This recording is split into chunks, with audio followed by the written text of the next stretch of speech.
Good morning! Happy Monday! Hatid sa inyo ng Daily Tribune at Radyo Bandido TV ang Gising Na. Ito ang omni-media program na mapapanood sa Daily Tribune's official Facebook page, Tribune Now on YouTube at simulcast sa DZRJ 810 AM. Ako po si Kim Sancha. Mula alas 7:30 hanggang alas 9 ng umaga, ating pag-uusapan at tayo ay magkukwentuhan tungkol sa mga trending entertainment news at inspiring lifestyle stories, mapa-local at international, dahil ganyan ang buhay dito sa Gising Na. To our viewers and listeners ngayong Lunes, medyo marami din ang ating mapag-uusapan ngayong unang araw ng linggo at yun nga, pangatlong Lunes na ng buwan ng Agosto. That's right! Dahil bukod sa mainit na balita at issue sa loob at labas ng bansa, eto lang naman, 4 ang ating makakapanayam ngayong araw. So, hindi na tayo magpapaligoy-ligoy pa. Our first guest is the president of Blank Space Productions and Blank Space Charity. He is Misters of Filipinas Bicolandia Regional Director and Misters of Filipinas America National Director. Good morning and welcome to the show, Jessie Moran.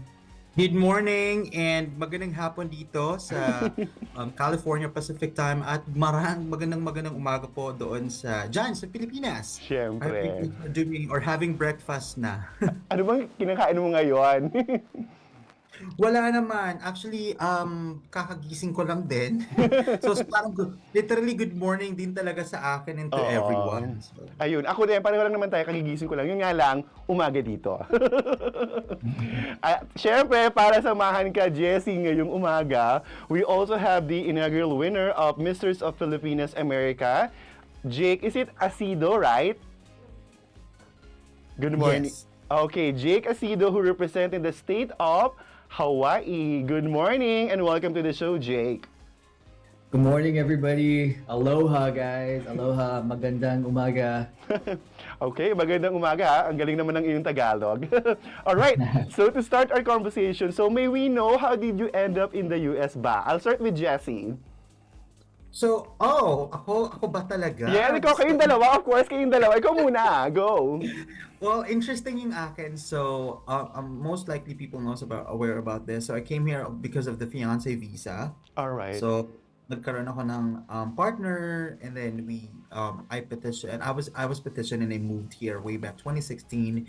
So, I used to live in Seattle, Washington. Then I moved here in LA already for just this year now. Okay. How about you, Jake?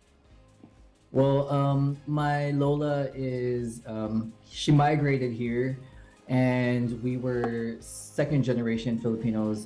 But I was actually born in the Philippines, and I moved out here when I was young. Uh-huh. So Hawaii has been my home for the past years. So yeah. Okay, that's great. And then, so how's your life in the US like when you were starting, and how about right now? I'll start with Jake.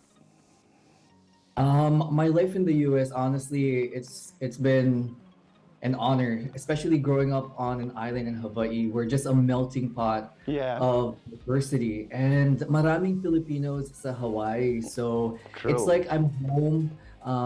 The culture is still there, and I really love and learn just in the recent past years about the Filipino culture, and especially given this opportunity to be Right.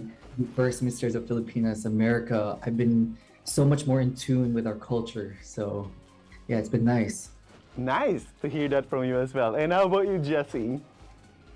Well, for me, since I moved here, talaga, honestly speaking, it's a little bit harder kasi knowing for a fact that I'm just alone here. I don't have that much family dito.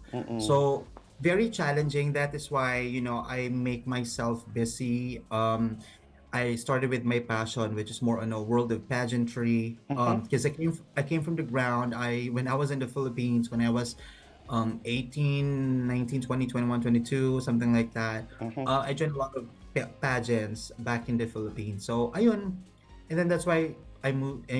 I started doing this para naman mas makabuluhan at at maging mas very productive yung buhay dito. So That's nice. So just a follow-up question to both of you. How long have you been living in the US ba? Ikaw, 2016 ka, sabi mo, di ba? Yes, me, 2016 po. Okay, how about you, Jake? Since I was 2, so Wow! very So how young new. are you, by the way? I'm sorry.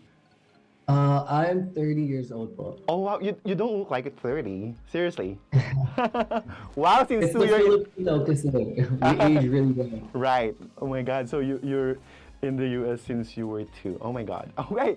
So this is also for the both of you. So we want to know, of course, our listeners and viewers, we want to know your Filipino roots. So where are you from? How often do you visit the Philippines if you are visiting the Philippines? So I'll start with Jessie.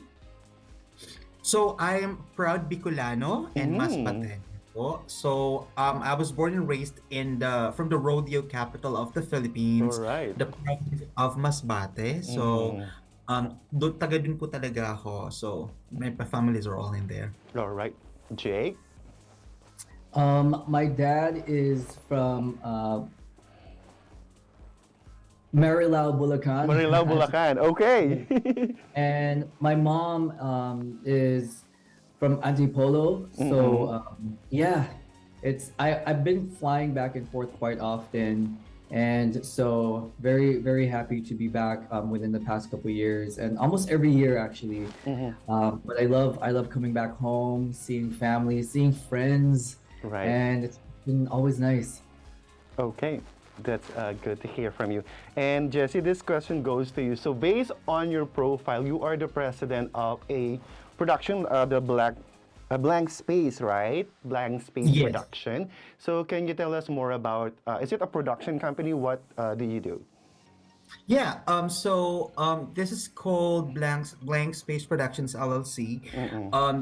That started way back 2019, of course, in the province of Masbate. So ako talaga, I have been really into arts, music. So I perform, I sing. So parang nag-come up ako na magkaroon ng parang pa-audition. So I have some friends na mga contestant coordinators from these TV networks, and I invited them to go to my hometown kasi I truly believe that in my hometown in Masbate we have a lot of like good people. I mean good potential when it comes to the music. Right. Sabi ko gawa kaya ako ng parang parang isang talent agency or parang production muna. And then that's why nag-come up yung Blank Space Productions LLC. And then we had an audition for Tawag ng Tanghalan over there with the partnership with the local government unit.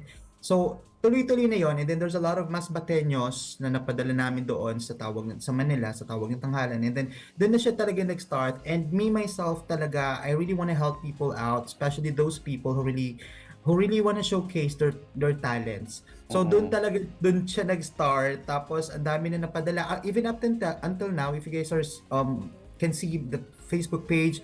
So dati from production lang siya, tapos since marami na talaga napadala and marami nang nagkaroon ng mga TV exposures through the help of Blank Space Productions, I come up with a talent agency. So ayun, dito po nag-start. Then I bring them here dito sa US po. Sa US, okay.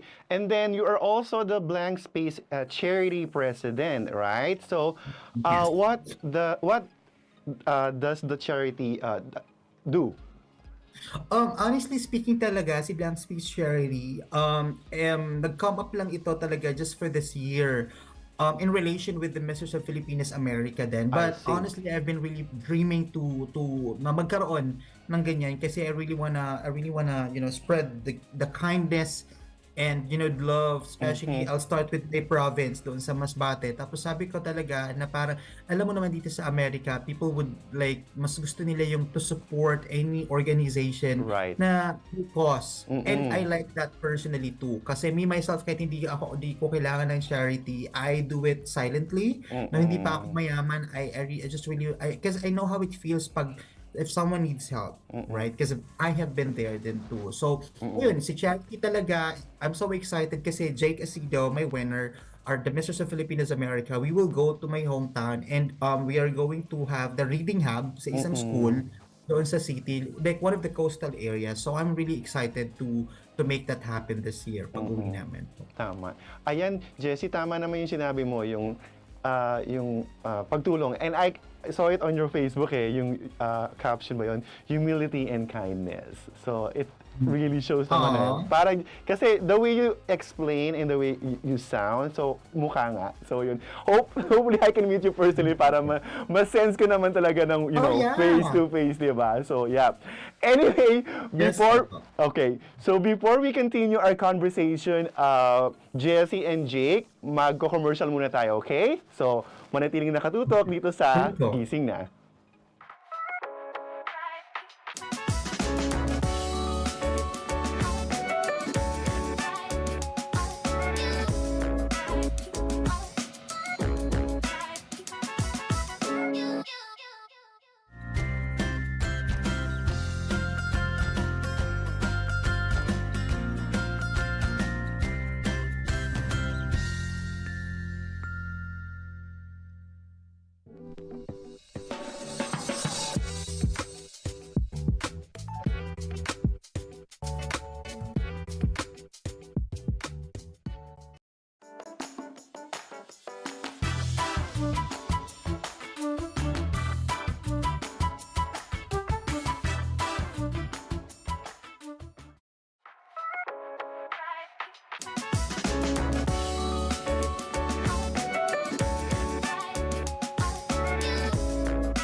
Welcome back, and you are still watching Ganyan ang Buhay dito sa Gising Na. And I am with Jessie Moran, the Mistress of Philippines of America National Director, and the inaugural winner, Jake Acedo. Welcome back, guys.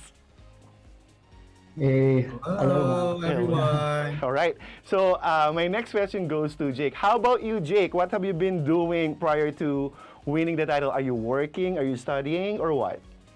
Actually, I took the rest of the year off. That way I can concentrate on being the ambassador of Misters of Filipinas America. And one of the first things I want to do is really spread awareness about domestic violence, which is my advocacy. I've been a part of a nonprofit organization back at home for the past 5 years. And we talk and educate the youth. And specifically, I want to target our Filipino community. Kasi where I'm from, there's really not much in our community that has this proper tools for the youth. So I want to be able to spread awareness about domestic violence to our Philippine community and educate them. Right. That's very nice. And Jessie, from president to regional and national director, so why did you choose another path, meaning pageantry? Well, way back kasi since 2011 talaga, it's like what I've said, I have been joining pageants talaga. Napakahilig ko sumali ng mga ganyan-ganyan. And then, so that's where I started. Tapos parang, nagustuhan ko siya kasi feeling ko, kasi yung pageantry kasi hindi na kasi katulad before na parang pa-cute lang, points lang, pagandahan lang. Now hindi na, nag-evolve na yung world of pageantry. Diba, it comes with the advocacy na may ano na talaga siya, hindi ka na basta-basta lang papakit lang kasi before pag sinabi mong swimwear parang ang mga guys nun parang excited sila because ganito, hindi na ngayon hindi na, lalo pag mga Miss Universe kasi parang iba yung dating. So parang when it was offered to me, initially parang takot ako honestly kasi syempre parang I mean, where should I go? I mean, I'm just alone here. But with my determination and I truly believe with God's grace, sabi ko I think I can do it. So ayun, it takes a lot of courage to do it kasi knowing for a fact that I don't have that much friends dito po or kakilala dito sa Los Angeles. Yeah, I was able to pull it off using the prayers lang talaga. And with the help of my candidates, kasi all of my candidates are very cooperative naman. They are very, very supportive din. Like, they've been really working so hard. So, yun, naging successful naman siya because of that. Yes, and speaking of pageantry and successful, nabasa ko yun din yung post mo Grabe, for 7 months. You almost Yes. did everything in mounting and staging the inaugural Misters of Filipinas America. So how did you do that given the current situation? Yeah, nung speech ko nga ng coronation ay parang sabi ko baka maiyak ako kasi sabi ko parang grabe. I've been doing this since last week of January po ata from looking for candidates kasi hindi nila alam pa yung pageant dito sa Amerika eh. Kasi Right. more on yung mga babae po sila nag-pageant. So wala talaga. So this is the first time. Sabi nila you're a game changer, parang it's too risky for you. Pero I started looking for candidates. Meron akong candidate, yung second prince ko, na I just found him doon sa Seafood City. It's like one of the Filipino stores. Nakita ko lang siya in person and I was like, I think I need to talk to him. And then kinapalagod pa ako. I was like, hey, be one of my candidates. Sabi niya, pag-isipan niya. And then luckily, he said yes and he ended up a second prince. His name is David Ongkinko. Yep. So ganun kahirap ang paghahanap ko ng isang candidates. Like si Jake Acedo, my winner, I had to, I think I found him through TikTok. Okay. So sayo siya sa TikTok. Sabi ko, sige nga, try ko nga i-message to, try ko nga. And then I'm so glad and I'm so happy kasi they were very nice. And they never judged me. I've heard, sabi nila sa first time, no, parang medyo, daw, kasi parang sino bakit siya naghahanap, ganun. Kasi di ba nga first, they were able to find it na legit naman. So, ayun, okay naman po. Ang hirap kasi sa sponsors, pero ayun, I keep pushing na manifestation, law of attraction, that this person will say yes. But of course, may mga all throughout, may mga experience ka talaga po na parang wala. May mga mag-no for sponsorships, may mga na candidates, may mga nagba-back out. Pero sabi ko, okay na ako with the 10 candidates and basta matapos lang and just to give pride and honor to our community dito and then we'll go to the Philippines and actually, internationally. So, yun po. Ayan, tapos, yung itatanong ko sa is connected din. So, syempre, di ba, may nagno-know sa'yo. So, what inspires and who motivates you to continue or to work harder despite, some challenges? Well, I'm a type of a person kasi na if someone rejects me, I'll still keep pushing. Kasi I want to prove to these people that I can do. Parang jowa lang yun. Na parang mag-break. Charot.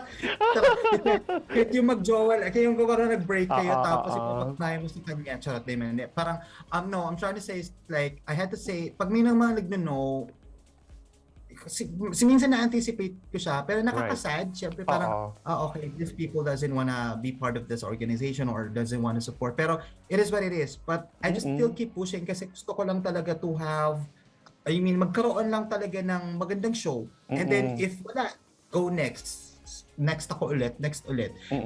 Yung mga no's na yun that actually parang triggers me to do it more, na parang mas galingan pa. So yun. And I hope that Jake is still with us. So Jake, this is for you. Nag-ing-ina ba sa'yo na ikaw ay isang title holder, meaning Misters of Filipinas America, the inaugural winner. So how did your family or your fans or friends react? Are they planning any victory parties or nag-victory party ka na ba? Yes, I have to say first of all, maraming salamat to all of my friends, my family, my social media supporters. I wouldn't have done it if it wasn't for them. I had a friend who threw me something out here in LA. When I'm going back home on Thursday, we have a victory party with my team in Hawaii. Tapos in the Philippines, I'm gonna meet my friends then, so they're also gonna throw me. So it's just the overwhelming love and support from everybody. It really humbles my heart to have this much support, and my family especially. Nami-miss ko talaga yung mommy ko kasi I've missed her 60th birthday this year. I was competing, but I'm excited to see her on Thursday when I get home and give her a hug and just give her a big hug. All right. And since you're talking about your family or friends, so what's the sweetest message or most encouraging message did you receive from them? Say before, during, or after you were crowned or you were named as the title holder? It has to be when I left Hawaii to compete in LA. My Lola gave me a prayer, and I felt her prayer, and it stuck to me. So that was just my guidance throughout the competition. Mm-mm. Nasa isip ko siya every day. And, I felt her like right here. She was always guiding me. So, yun lang, like, yung lola ko talaga, she prayed for me and I felt her prayer. So that kept me stronger every day. Okay, so your grandmother motivated or inspired you to continue and work harder. Sorry, your quest for the title, is that it? Absolutely. Okay, Yeah. and We then always represent them really proudly. great. And was becoming a title holder your ultimate dream ba? Or it was only because Jessie spotted you through TikTok? I never imagined that I would be in a pageant. Uh-huh. It was just at the perfect timing, and I believe that timing just comes to you. So Right. when I told Jessie, yes, I'll join Misters of Filipinas America. With everything I do in life, I dedicate everything, and I wanted to represent myself, my community, my family very well, and hopefully I've been manifesting it since the beginning of my journey that if I do this, I want to become the first Misters of Filipinas America. Right. And God blessed me with it, and I became it. So Yes. super happy of the results. All right. And it's a follow-up question. If you didn't win the title, would you have tried your luck next time? Absolutely. And I already thought about this going in the competition, having the sash already around me. I came in as a winner because I was already doing some work because I was a part of the pageantry, Right. that I was able to reach the community, the Filipino community, about my advocacy. And if I didn't win or not, I would go back home and continue that, because it was an honor even to have a sash and represent Hawaii and represent the Filipino community. Right. And how did you handle the pressure during the competition? Uh, I let, right when coronation night started, I just took a deep breath and I let everything and I left it to God. Mm-hmm. I told him, let's not just stress about this. Let's just enjoy tonight, all the hard work, and everything that we've done the prior months and the weeks and all the practice we've done with my brothers. That night, I specifically just zoned out and I took a little time to breathe and just let everything go, and I wanted to enjoy the ride that night. That Right. way I can have fun. All right. And Jake, what's your advice to aspiring male title holder just like you? I have to say, believe in yourself. Stay true, be humble, and stay grounded. Because people will see who you are, and what you want to be. Because you never know, you'll inspire someone, anybody, and just be true to yourself. I think it shows and it shines and it radiates when you're honest and you're humbled by every experience that you deliver. I agree. And my final question to both of you is, what's the most important lesson you have learned during the pandemic? I'll start with Jessie. Well, one thing that I really realized during pandemic is to really to cherish every moment kasi parang you don't know when is it going to happen, or like kailan ka, or kung is it possible na matatabaan ka ni COVID. Right. Or I mean, you don't, kasi especially way back 2019, there's a lot of people died because of the disease, right? Yes. So you really can tell. So parang cherish every moment. If you can always say thank you and I love you to your parents, Mm-mm. to your sisters, to your close friends, best friends, and partner, then just do it. That's honestly, that's really one thing that I've learned. Kasi parang you just have to play or live with it. Like cherish every moment. Pangalawa is like I've realized that parang sa mga ganung situation you have to save up. Kasi like yung mga during lockdowns, like especially because I was in the Philippines, I was stuck in the Philippines. During lockdowns talaga, you cannot go out easily. Diba? Parang you have to, especially in the province, hindi ka basta-basta makakalabas. Tapos kung wala kang na-save na pera at the time, wala, mahihirapan kang kumain. Like, kasi not every local government units in the Philippines are giving out ayudas. Right. So, same talaga na that I've realized na during pandemic. And we're just so blessed na at least slowly we're going back to the normal. And I hope it will yun na. So, So, you're in the Philippines pala nung pandemic, nung na-lockdown ka pala dito. yes, I was stocked out. I stocked up. That was way back 2019. I came, all the way from Seattle. I came around, probably around December 2000. I'm sorry, January 2019 talaga, sakto po yun. Tapos parang 2 months na, may nag-iingay, nakakarating ko lang may ano daw, may COVID daw dun sa Parang hindi kami naniniwala kasi di ba province po kami. I was in Camarines Sur. Parang wala, hindi mo ramdam. Tapos yun na nga, nakakagulat. Marami ng mga bawal lumabas. Kaya yung kanta ni Kim Chu na bawal lumabas. Trending. Alam ko yun. Sobrang trending po yun kasi bawal lumabas sa classroom. Diba? Oo. Naalala ko na naman tuloy yung mga, alam mo yung kanya-kanyang mga memes sa social media, yung mga lockdown na yan, grabe. Alam mo naman yung mga Pinoy, yung mga ganyan mag-isip yung gumagana yung utak ng mga Pinoy. Pag nasa bahay. Oo. Pag walang ginagawa, kung ano-anong naiisip ng mga Pinoy. And how about you, Jake? What's the most important lesson you've learned during the pandemic? I think the most important lesson that I've learned, honestly, is sticking together. I was with my family and friends, and just the support that all of us had, we really had to come together as one. And I saw that not just within my family, but within the whole community. Like, we all helped each other out, you know? And I love that because I realized that, you know, at the end of the day, we all have each other, and just uplifting one another is what kept us going, you know, and kept us making sure that we are all healthy. Right. So that's what I've learned. And relationship. Yes, agree. And at this moment, if you want to say something, you want to thank someone, or if you have like invitation or invite them, you may go ahead. I'll start with Jessie. Well, there's a lot of people that I need to say thank you. It's Go like I posted on Facebook. I just want to thank God for everything, even up until now. Hindi pa tapos yung laban namin. We're just really starting. Jake Acedo and our winner, just really about to start the real challenge, or the real road to the Masters of Filipinas International. So, nagpapahinga lang kami ng konti, mga days. Wala pa nga masyadong tulog kasi parang may mga over pa, may mga dami pang kagamitan.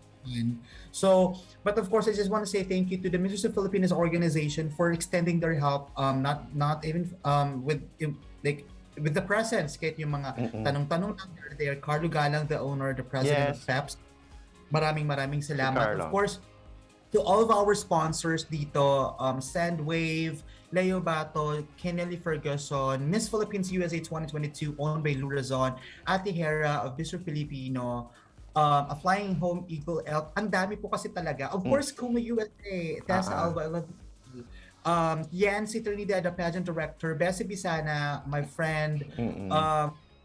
Hindi ko na maiisa sa sobrang dami. Charlie, my blank space artist, Justin Collar, Dad. Sobrang dami. Tommy, Garth Garcia, all of the judges were there. Of course, Princess Punsalan. Yes. Yun na yan. One of the chairman of the board of judges, and then of course the Miss Universe Tourism Philippines 2021, the one and all best ng lahat, Miss Katrina Di Maranan. Lahat ng mga dancers namin doon, lahat, Ate Girl, kasi yung nagbibigay ng mga sash, si Remy, sila Ezreal, everything. Maraming salamat sa inyong lahat. And I hope to see you guys in Bicolandia for the Masters of Philippines. Imbitahan mo ako. Imbitahan mo kami. Yeah, for sure. All right. And Jake? First of all, I want to thank Sir Jesse. Jesse, again, I can't thank him enough for this opportunity. I'm so happy that he has guided me, and I'm super excited about our new journey together, going to the Philippines, and definitely want to make you proud, Sir Jesse. To my family, my mom, my Lola, my friends, and to all my social media following, maraming salamat. Please continue to support me as I enter the next chapter of this competition and be on the stage at Masters of Filipinas. And I'm looking forward to meeting each and every one of you guys. And definitely, lalaban po ako. And maraming salamat. All right. You're very much welcome, Jessie and Jake. Thank you very much for gracing our show. We wish you the best of luck and hope to see you both here in the Philippines soon. Yes. See you soon. Thank See you you. Kim. Yep. Thank you. Thank you. Makakapanayam naman natin ang host and actress na si Gianna Margarita Llanes matapos lang ang ilang paalala.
Kayo'y nakatutok pa rin sa ganyan ng buhay dito sa Gising Na.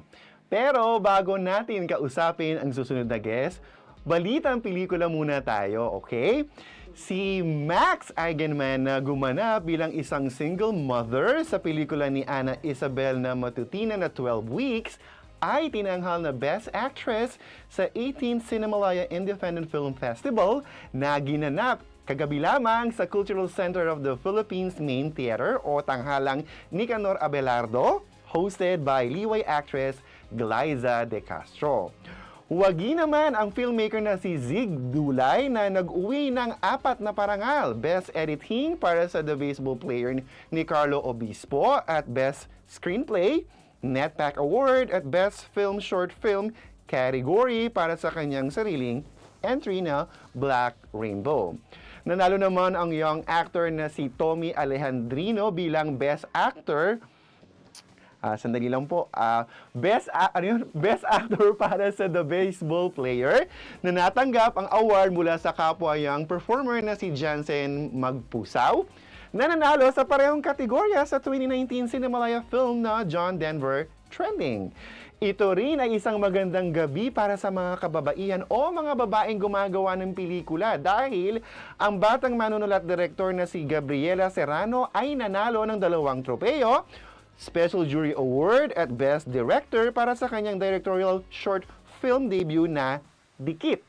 Habang ang kanyang katapat na full-length feature category, Maan Asuncion Dagnyalan ay tinanghal bilang Best Director para sa Blue Room na nakakuha rin ng Special Jury Award.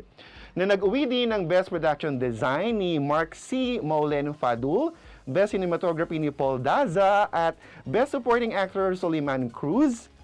Ang Best Supporting Actress Award ay napunta naman kay Ruby Ruiz ng pelikulang Ginhawa. Ayan. Congratulations sa inyong lahat dyan sa mga nanalo sa katatapos lang na Cinemalaya or 18 Cinemalaya Film Festival kagabi dyan sa Pasay. At gaya ng aking naipangako sa pagkakataong ito ay makakapanayam naman natin ang tinanghal before na Miss Philippines Earth Water 2020. She also represented the Philippines in Miss Glamour International 2021 and Miss World Canada 2021 Top 15. Ito pa, Prior to her international pageantry, she competed in Miss World Philippines 2018 and Miss Mandaluyong 2019 first runner-up. So, buhay pageant pa lang yan. Hindi pa dyan natatapos ang kanyang credentials dahil she is a former mixed VJ, radio DJ, TV host, news reporter, and currently a Maharlika Philippines Basketball League courtside reporter. Eto pa, she is currently taking up her master's degree in psychology at Harvard University lang naman, and is currently signed with Sparkle GMA Artist Center Talent. So, please welcome and good morning, Gianna Llanes. Good morning and welcome to the show. Thank you so much for having me. I'm so excited to be here today. Oh, yes, I'm excited din ako para makapag-chika na tayong dalawa.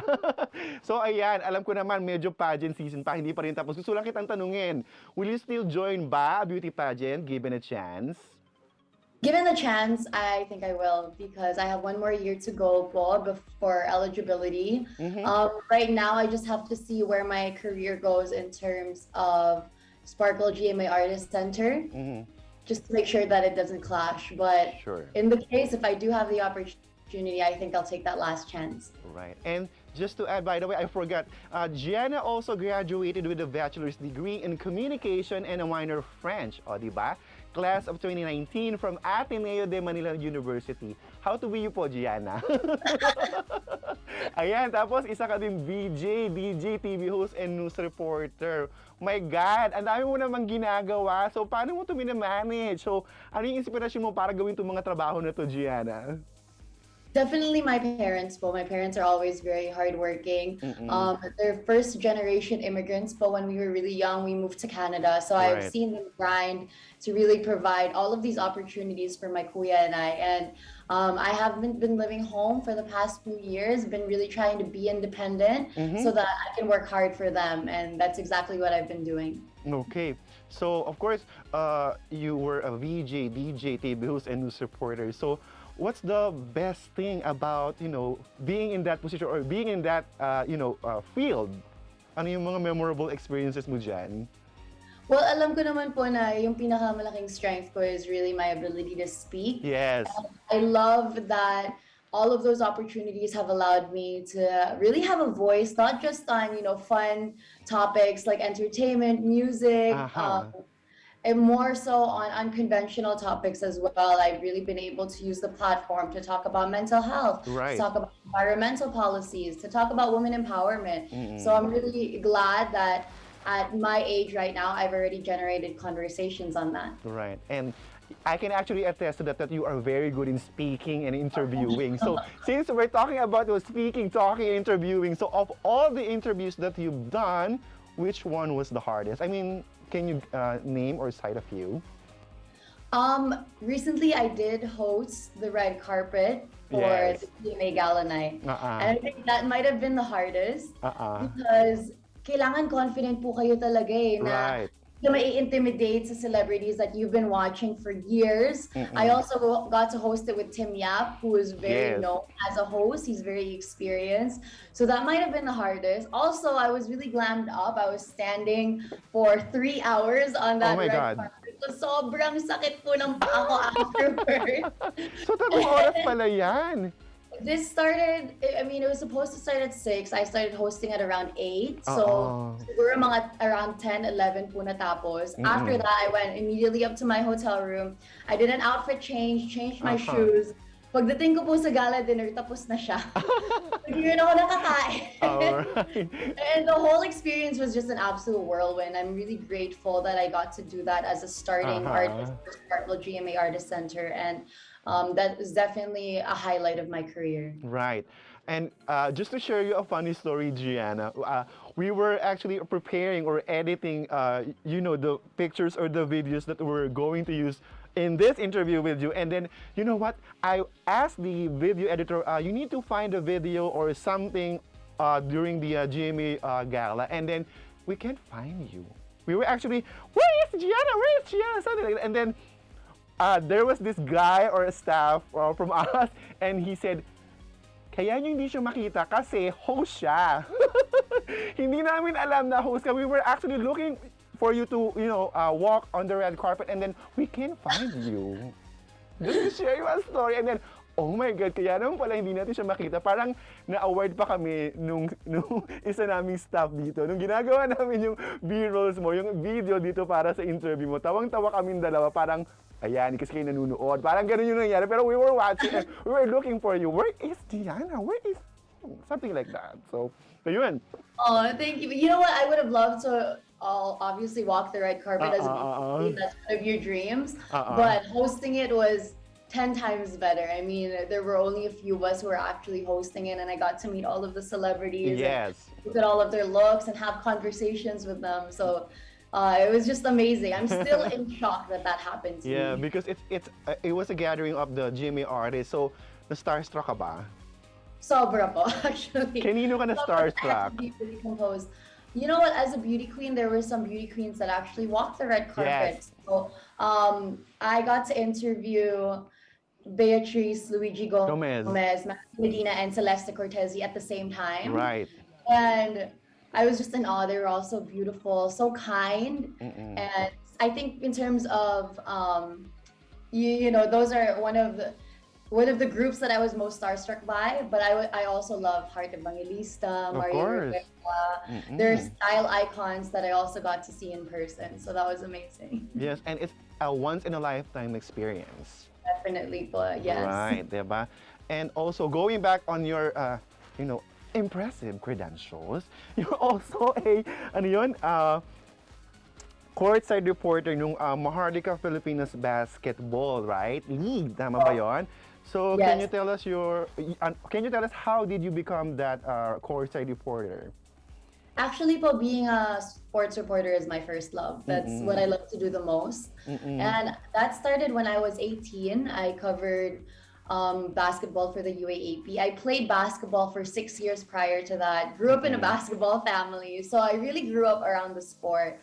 And then it was also a whirlwind experience, becoming the very first courtside reporter of Maharlika Filipinas Basketball. Wow.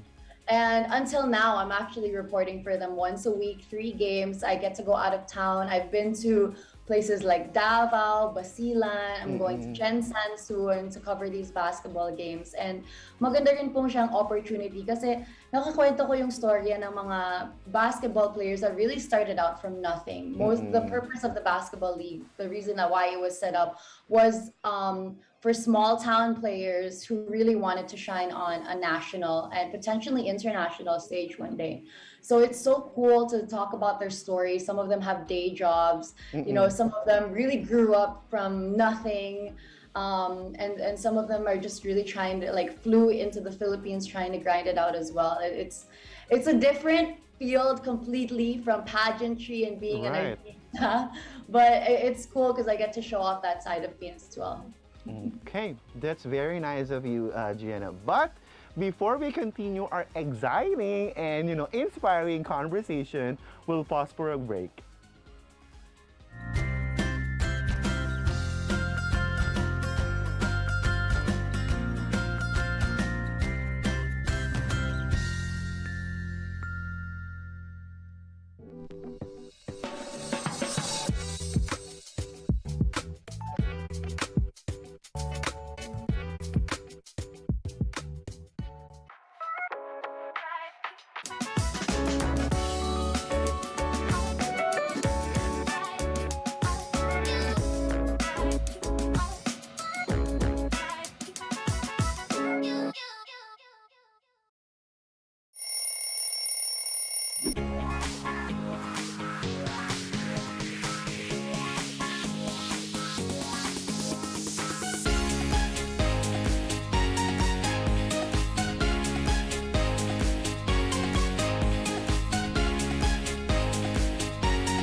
And you are still watching Ganyan ang Buhay dito sa Gising Na. Of course, with the very eloquent and articulate Gianna Llanes. Welcome back, Gianna. Again po, thank you so much for having me. Of course, ano ba? Para namang iba ka sa akin. Okay, lang yun. Okay, so ayan, reporter, VJ, DJ, beauty queen, ano pa ba? O, eto pa, ano pa ba? Sasagutin natin yan. You are currently taking up your master's degree in psychology at, again, at Harvard University. So, ayun nga, how to be you po? Balitaan mo naman kami dyan sa iyong pagmamasters.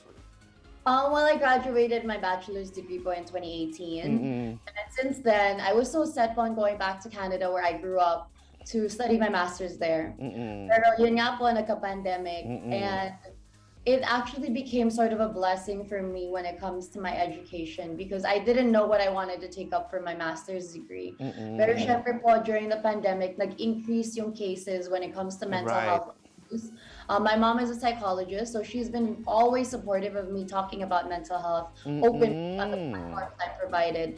Gotcha. And with that, I also noticed, myself going through different changes, going through my experiences when it comes to mental health. And I found that there was not enough access talaga when it comes to counseling. It's not affordable for everyone here in the Philippines. There are not enough psychiatrists, and there's not enough promotion of it, which is exactly why I decided to take up psychology. And yun nga po, nung time na yun, di natin alam kung kailan matatapos yung pandemya. So I decided to take it up online at Harvard University. And eventually I will be going there, I think, during my last year and studying there. But right now it's been fun. It's been very difficult. I won't even sugarcoat it. It's been hard.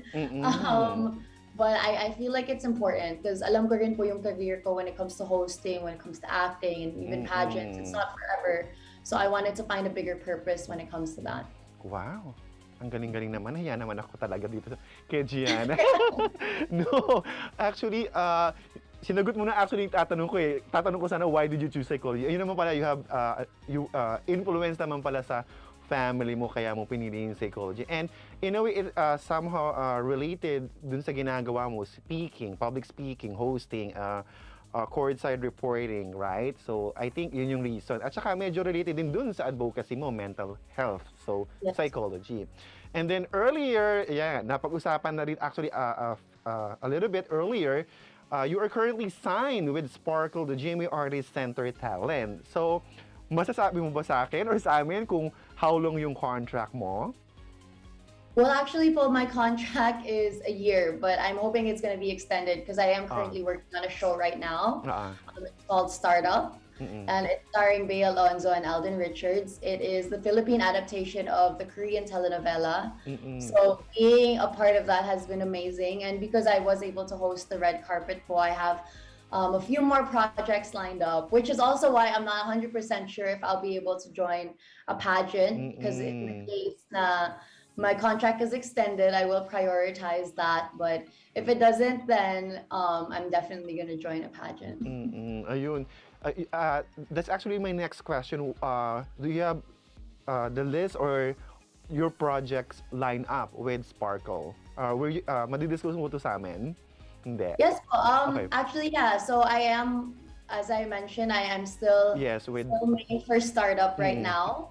And we're not exactly sure when it's gonna stop filming because our filming days have been extended. So that has been my focus right now. We've been taping, at least I've been taping for 2 to 3 days a week.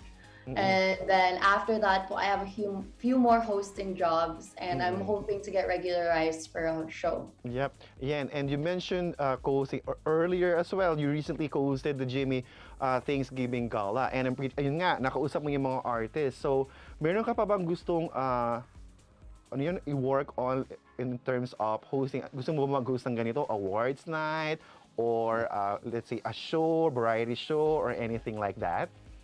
Well, I would love to host the noontime show. I also had some experience. I was able to host Chica Minute on 24 Horas. Right, I saw you there. So I would love to be regularized for a hosting gig like that, because hosting po talaga is my #1 passion. It's something that I know I'm good at. So that's my comfort zone. Acting right now is a little bit out of my comfort zone, which I've been loving. But if I can be regularized as a host for something like that and do some affairs or even a variety show, that would be awesome. Right. And just to give you a story, the first time I experienced your hosting skill was during the Miss Philippines, or the virtual interview. Do you remember that? Many times that I encountered you doing. Oh my God, it's Gianna hosting the the pre-pageant activities of Miss Philippines Earth. I remember that. So, ayan, with all these credentials and being in the entertainment industry, so what's your advice to our viewers and listeners in achieving their dreams? I would advise, and then this is advice that I always give, I would advise them to just keep on trying. I have been able to go through so many opportunities and really experience just incredible things, but it wasn't just handed to me. Maybe out of 20 auditions, I get one, you know? So as much as I've been told no, as much as I've been told I'm not good enough, I'm not fit for the job, I just kept going. I never allowed it to humiliate me, to embarrass me, or to get me down. So that would be my biggest piece of advice, was to just keep trying and trying and trying until you eventually get that yes. Right. And we're still in a pandemic, right? So what's the most memorable experience you had during the pandemic? Oh, the pandemic was tough for me because I do live alone. Yeah, that I know too. So it's tough, but maybe my most memorable experience was getting my dog, Beanie. He's in the room right now trying to get out because he's a huge help for my mental health. He's my best friend. You know, he's been there to comfort me through my highs and my lows, and I never actually had a dog growing up, so being able to live with my puppy now, it's been so much fun. And yeah, that might be the most memorable for me. Yeah, that thing. Okay, may we know what's the typical day for Gianna? What do you normally do? Oh, the hard part po about being in the entertainment industry is that there's no set schedule. Right. You can be called for taping the night before. Yes. But for me, on a typical day, so I also teach indoor cycling and boxing, so I love to work out and make sure that I incorporate that in my schedule. When I'm not working, if I don't have taping or if I don't have basketball, I love to watch Shark Tank online. It inspires me because I'd love to start my own business someday. And then usually at night, that is when I have my classes for my master's because of the time difference between Boston and Manila. So my last semester for my classes were from 11 p.m. to 1 a.m. Wow. And yeah, that's mostly what I do when I'm not working. But when I am, it's the whole day.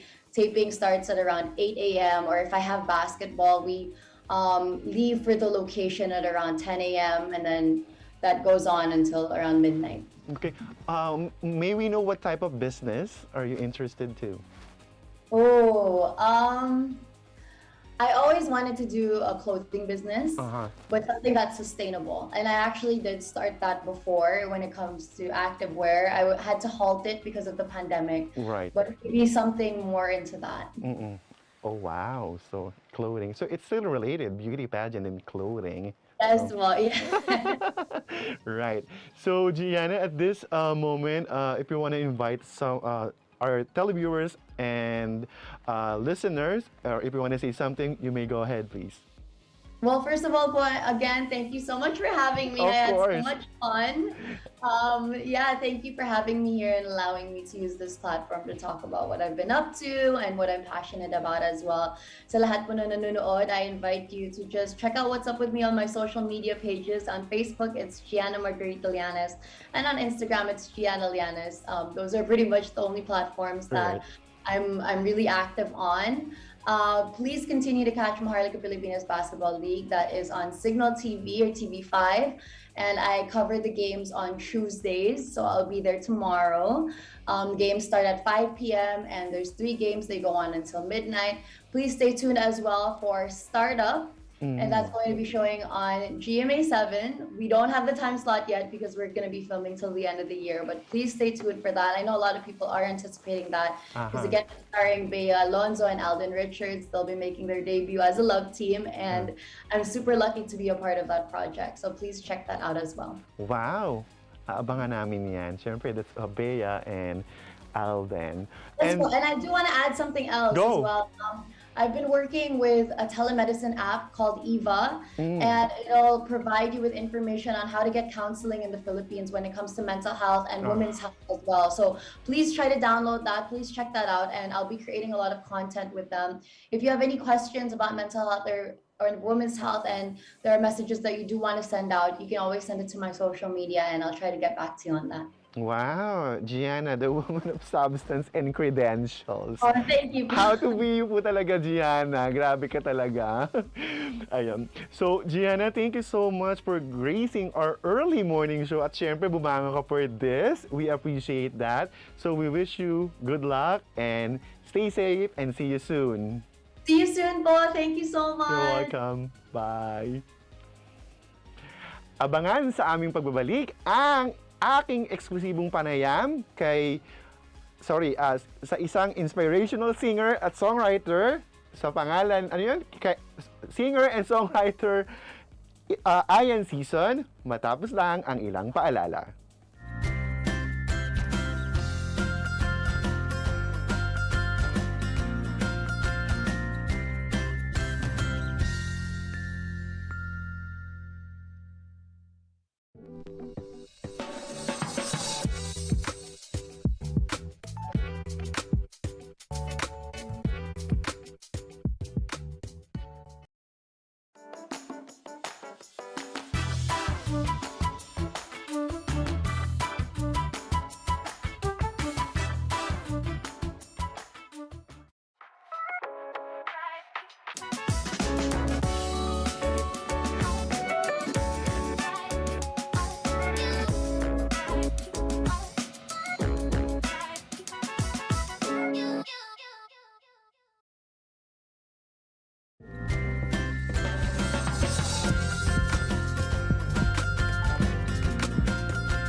Good morning and happy Monday sa mga viewers and listeners na lagi nakasubaybay sa Omni Media program, Gising Na.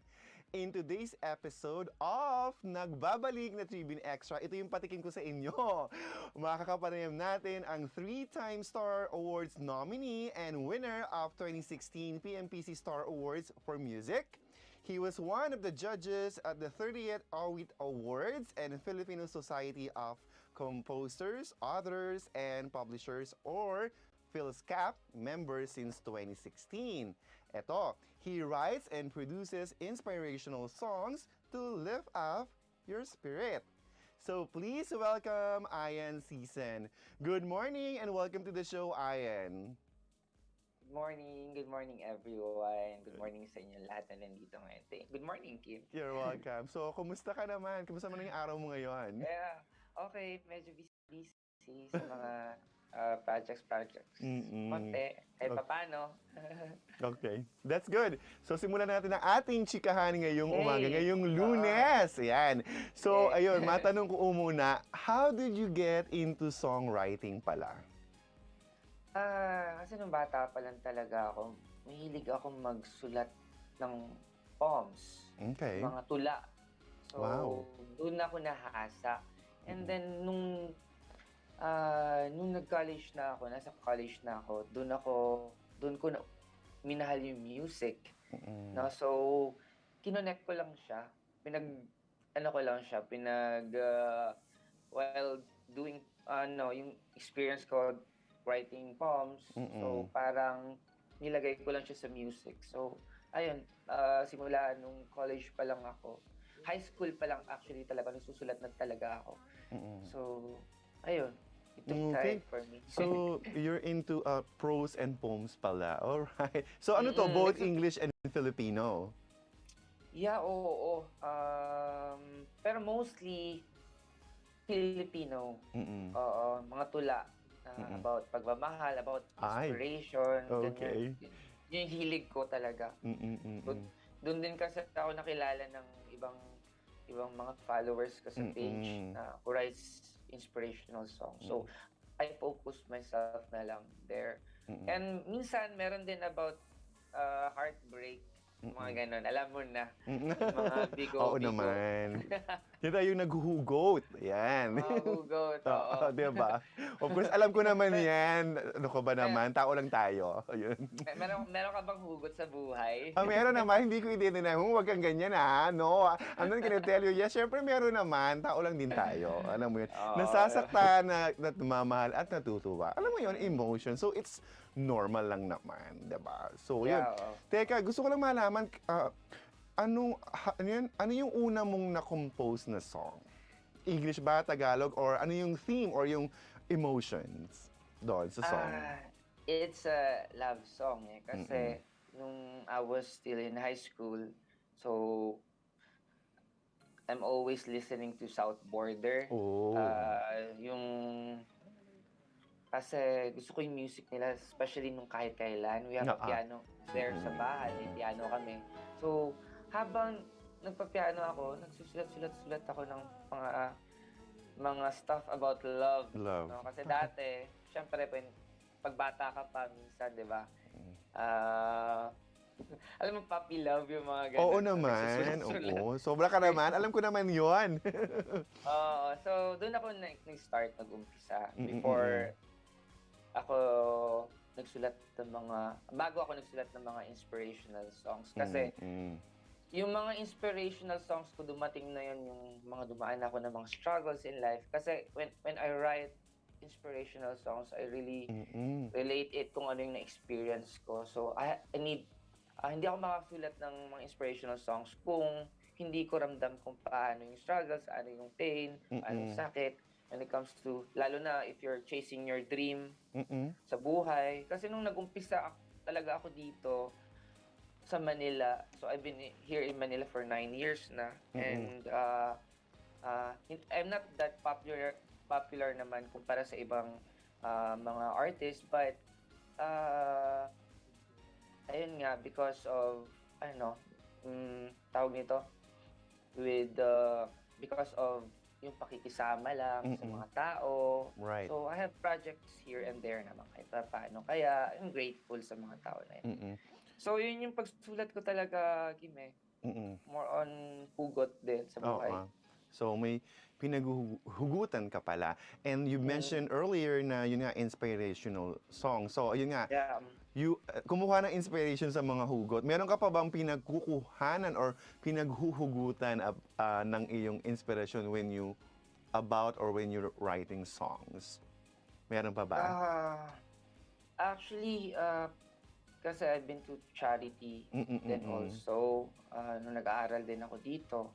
So, syempre, yung mga experiences ng ibang tao, when I write songs, I need to connect to people kasi talaga. No, kung ano yung lives nila, ano yung pains also nila, ano yung struggles also nila. Kasi, naniniwala kasi ako na you have a great song if, you know, may pinagkukuhanan ka ng pinagkukuhanan ka ng emotion kung baka kung nagsusulat ka. So, ganon, I listen to people's stories, their struggles, and somehow related to mine. Kaya yun, doon nabubuo yung kanta eh. Okay. Sa experiences. Ayun. And, Tapos, so, I would think or assume na dyan ka nakilala sa inspirational songs, no? Actually, matagal na ako gumagawa ng music. It took time bago ako nagkaroon ng projects like mga years. Pero I was very patient sa sarili ko na sabi ko, kasi di ba, Kim, great things take time talaga. Yes, So, right. I've been really patient about my career. So, nung 2016 kasi, doon pa talaga nag-start yung mga projects ko here and there, writing songs sa mga jingles, writing songs sa label, writing songs sa mga artists and sa mga brands and companies. And ayun, so nakilala talaga. I'm more of a songwriter than a singer. So, Okay. ayun. Ayan, tapos, how were you discovered pala? Kailan, ano yung una mong repertoire? O, di ba, repertoire? Before kasi talaga, wala akong idea kung paano yung gagawin ko dito. Wala akong kakilala dito, wala akong kakilala, or wala akong alam kung paano gumagala o tumatakbo yung music industry here. So, kasi I'm from Davao, Kidapawan also. Province of Kidapawan, pero ayun, talagang I decided na ito yung gusto kong gawin sa buhay ko. To do music, to produce. Kaya talagang pumunta ako sa Manila. So, grabing burning desire ko lang. Parang yung sa ginagawa ko na to, parang grabe yung obsession ko na ito na talaga yung gusto kong gawin sa buhay ko. Gumawa to do music business. And then nandito ako 2016. At 2011 ako actually nandito. Nabigyan ako ng break 2016 nung nakilala ko si Otep Concepcion, drummer ng South Border. Okay. And then I have a song that I wrote na sabi ko baka pwede mag-collaborate si Jay Durias. And then narinig ni Jay Durias and ayun, nagustuhan niya. We collaborated sa song na yon and kinuha yung song na yon ng Universal Records and dun ko naman nakilala yung Universal Records family and then yun, I started working sa album ko there sa kanila, they released it and then the rest is Yun na yun. So, yun na yun. sorry. Tuloy-tuloy na yun.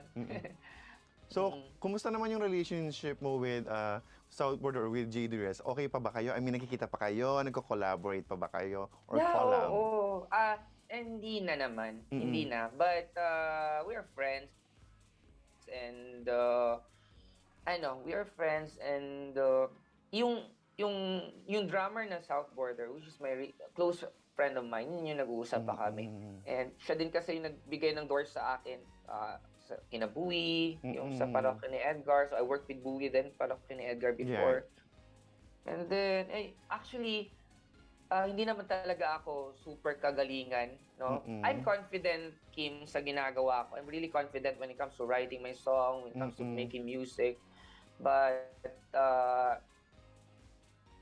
my parents kasi, they raised me to be humble talaga always. So, para sa akin, yung key para sa akin for you to succeed in any way, ang ginagamit ko lang talaga is more on 50% na skills, which is kailangan ko talagang maging magaling, pero it will take time kasi yung skills mo to na mahasa eh. So, pero you have to be you have to be skilled kung ano yung para to succeed you have to be skilled. So, yes. Pero that's only 50% para sa akin kasi the other 50% is ang ginawa ko is pakikisama lang eh. Kasi I believe talaga, Kim, if gaano ka kagaling pa dyan, if hindi ka marunong makisama, I think you'll never go somewhere. You'll never Ganyan yung succeed. ugali. Oo.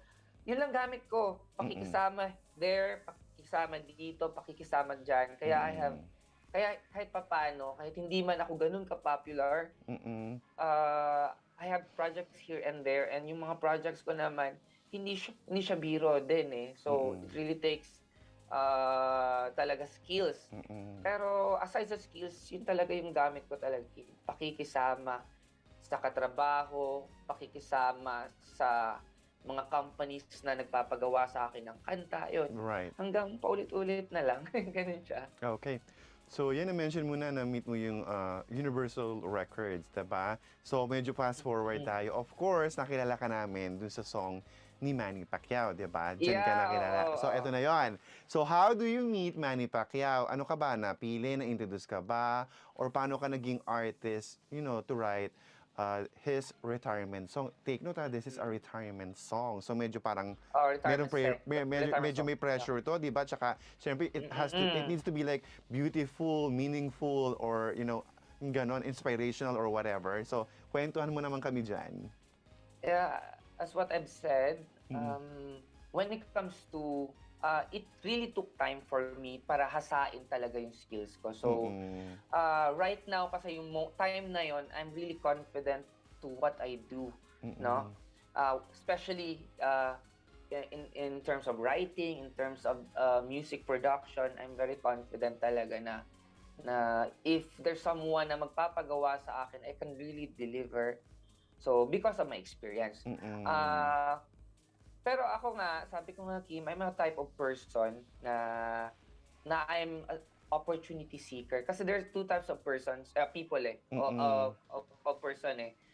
The one is yung waiting for opportunities, and the other one is yun yung naghahanap ng opportunities. I like to be there doon sa tao. I'm a type of person na ako yung naghahanap and knock ng doors. Kasi kung ano mang accomplishments na meron sa akin, Kim, mas maraming rejections and failures akong, kung ano yung nakikita, kung ano meron sa akin ngayon, mas marami ang failures. Pero I never stop.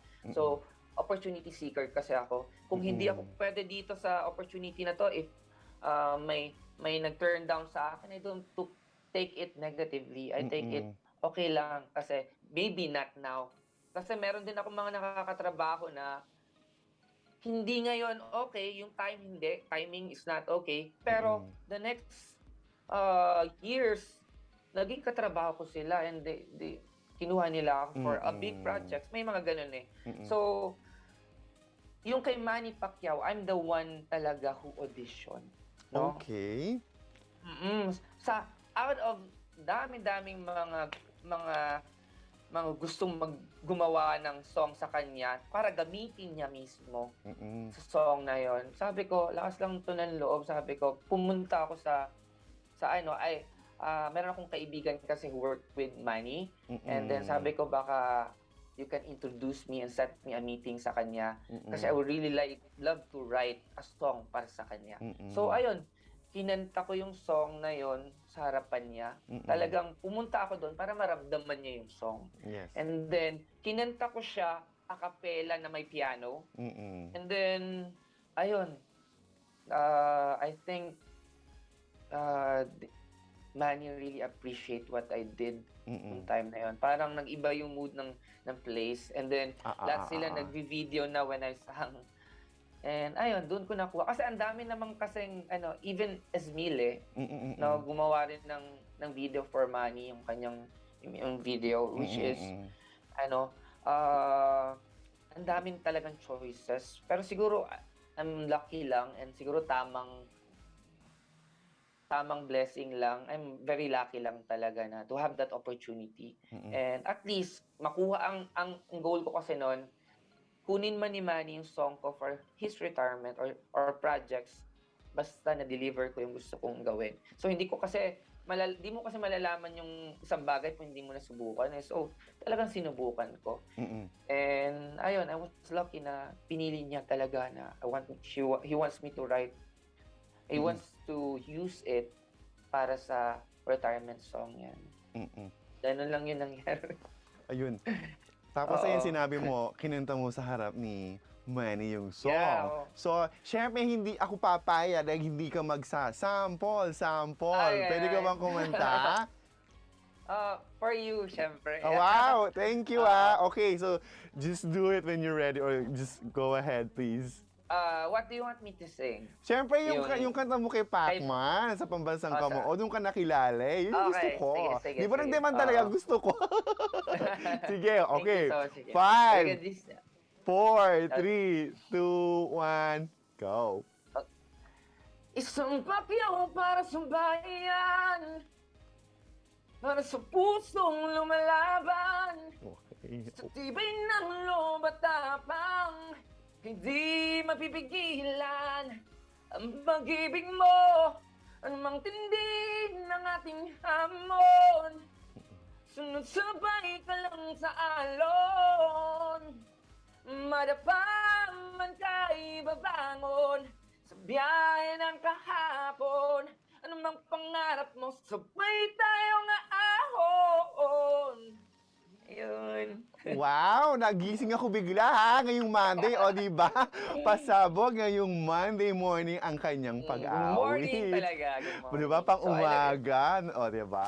Ayun. Ayan. So, syempre, nakatrabaho mo si Manny. So, how was it like working with the Pambansang Kamao? Ano yung hindi mo malilimutang experience nung makatrabaho mo ang Pambansang Kamao? Is always busy. Yun lang talaga. Given na yun And, sa kanya. Oo. Minsan, naawa ka na talaga sa kanya Mm. kasi grabe yung effort niya when it comes to meeting people. Mm-mm. Makita mo talaga yung kanyang yung kanyang Dedication. dedication and puso na Mm-mm. tumulong talaga to people. Kasi biruin mo, alas 4 na kami nakapag-meeting noon, 3 o'clock kasi ang daming nakapila sa kanya talaga. And Mm. hindi niya tinitigilan yung mga pumipila na gustong makita siya for a meeting kasi may mga concerns din sila about here and there. So talagang binibigyan niya ng time. Yung nakita kami talagang pagod na siya no? Meron ngang nag-viral noon. As in nag-viral talaga yung kinanta ko yung video sa kanya na yung first meeting namin, talagang yung sinasabi ng tao doon, nagbabash sa kanya. Parang pagod na daw siya. Pero okay lang naman yan. Okay. Ganon. Ayun, nakita ko yung dedication niya to really help. So, mabuti siyang tao na. Ganon. That's good to hear from you. So, aside from Pacman, are there any other artists that you would like to work with? Let's say local or international. Walang masamang mangarap, so meron ba? Yeah, I'm looking for maybe a meeting with Kian now because of my friend. Kasi we had a short talk with Kian Cipriano and nagustuhan niya yung kanta kong unan kasi meron siyang label, 'di ba? UC Records. Right. Sila meron siyang label, naka-focus siya doon. And I have a friend na who works with UC Records and pinarinig niya yung kanta kong ginawa and then nagustuhan niya. Sabi niya, ganda nito, Papi ah. Sino kumanta? Ganito. And then, ayun, finorward ako and we talk saglit and then sabi niya, let's meet mag-meet na kami pag nandito sa Manila. So, ayun, I'm waiting for that meeting to happen. Baka we can collaborate. I don't know. It's okay. Ayan, bigla ko lang naalala. Apart from inspirational song, meron ka pa bang gustong parang genre na gusto mong yung style or genre sa pagsusulat ng song aside from the inspirational? Bigla ko lang naisip. So, yan. I love to rap. I love hip hop. Ayun, ganun I really love to rap kasi minsan doon ko na-express yung emotion ko through rapping.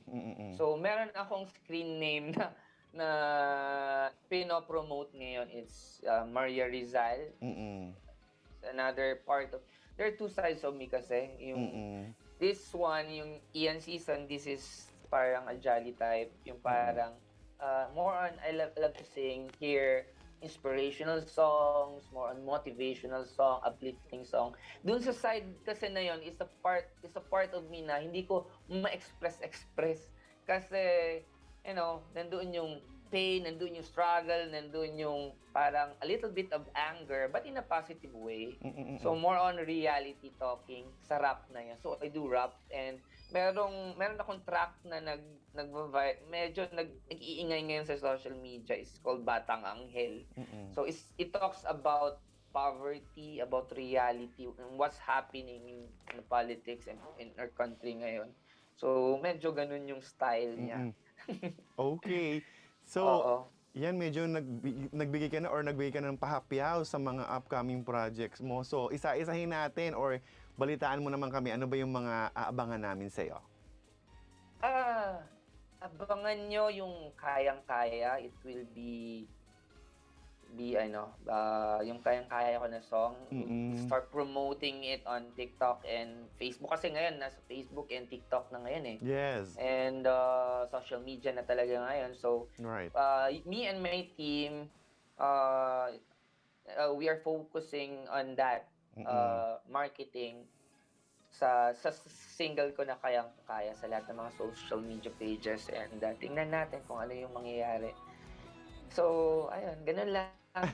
Kailangan trabaho pa din ng trabaho. Kahit paano, alam mo na. Yeah, tama. At saka, based naman sa usap natin ngayon, yun nga, sabi mo, patient ka naman, which is actually good. Kasi may mga times na talagang susuko ka in between. Kahit sabi mo, you have this aim or this plan, tapos may biglang ganito, ayan, bigla ka na lang susuko. But at least, mukha namang na-survive mo yun or na-overcome mo yung ganung stage dun sa iyong career, right? Oo, kasi naniniwala kasi talaga, Kim, na yun nga, for you to have a long career, which is I did because of this, you have to have a good foundation. Sa lahat ng career, lahat man ng ginagawa mo, para maging solid yung career na yon, dapat merong foundation. Kasi ako Kim, I started from the bottom. I started nung wala akong kakilala dito sa Manila, ni isa. I started with no connections. I started with, di ko alam anong gagawin ko.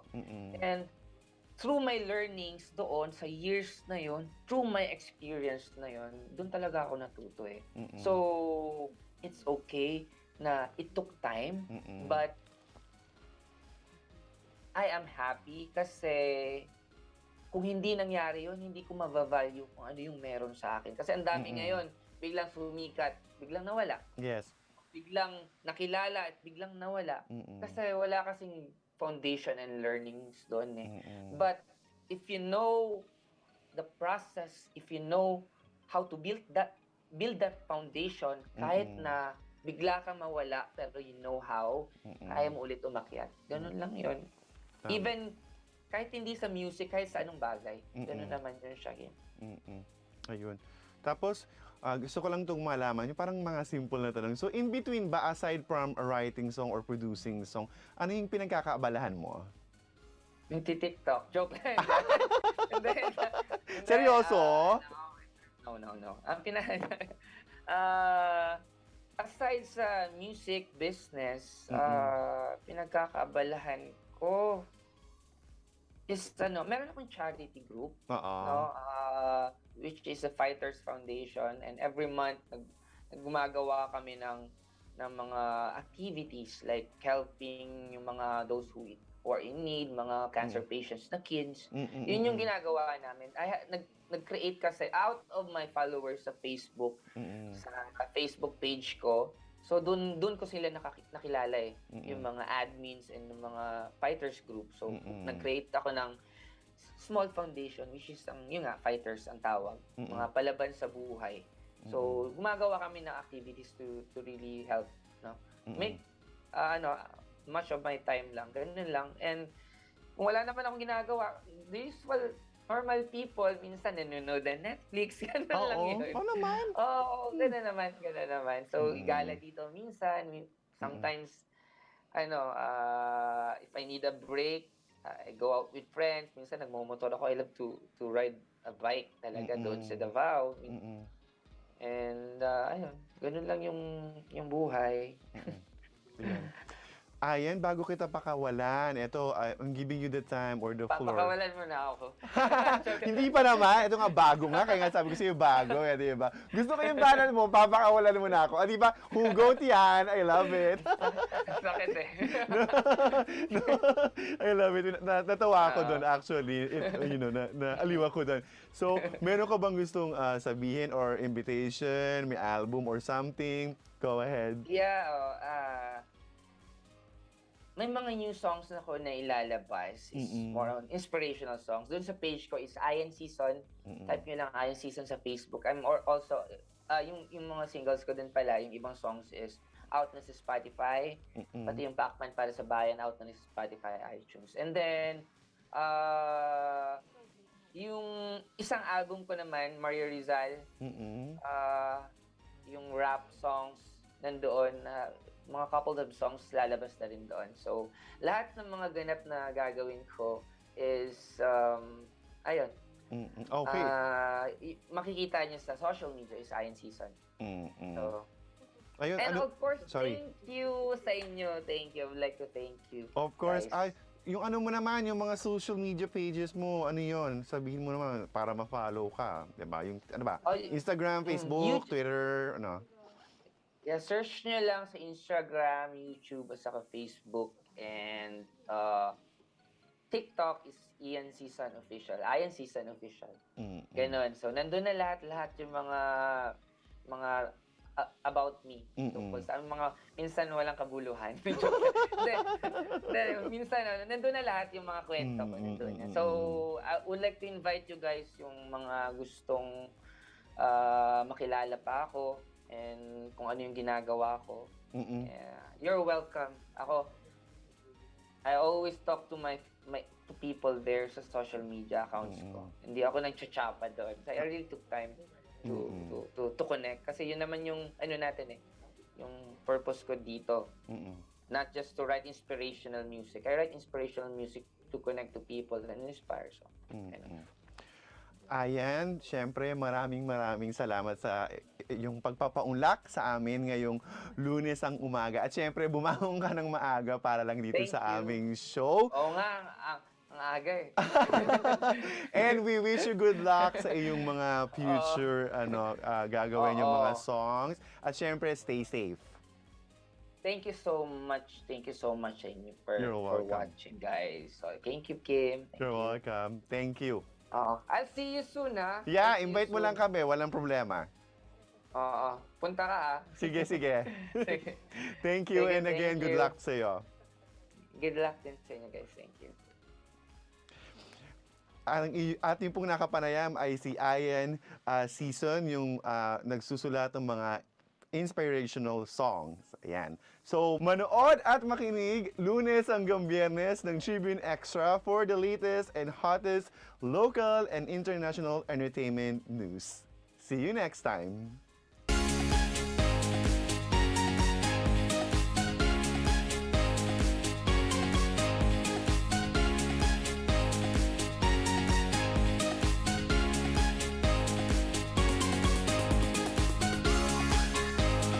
Daily Tribune would like to thank the following: Makati City, SM Supermall, Sharp, Century Peak, Prime Homes, Tulfo, DOTR Railway, LRTA, LRMC, Megawide, PGMA, DBP, CAAP, ICTSI, Aboitiz Power, Aboitiz, Udena, Cocogen, Globe, NLEX, Team Energy, MPT, Philcomsat, FDC, RCBC, Divina Law, Maya, Smart Trade, HMNF, LG, Smart, Maybank, PLDT, Kaliraya, Mr. Freeze, Senator Villar, Meralco, Republic Cement, Century Property, EK, Mapicon, Carranza, Houseland, Pag-ibig, Meralco, Isuzu, Toyota, Toktok, Suzuki, MG, Angkas, Mitsubishi, Beautyderm, SM Retail, NAC, Mondelez, BPI, Araneta, Insight, Pure Gold, Deco,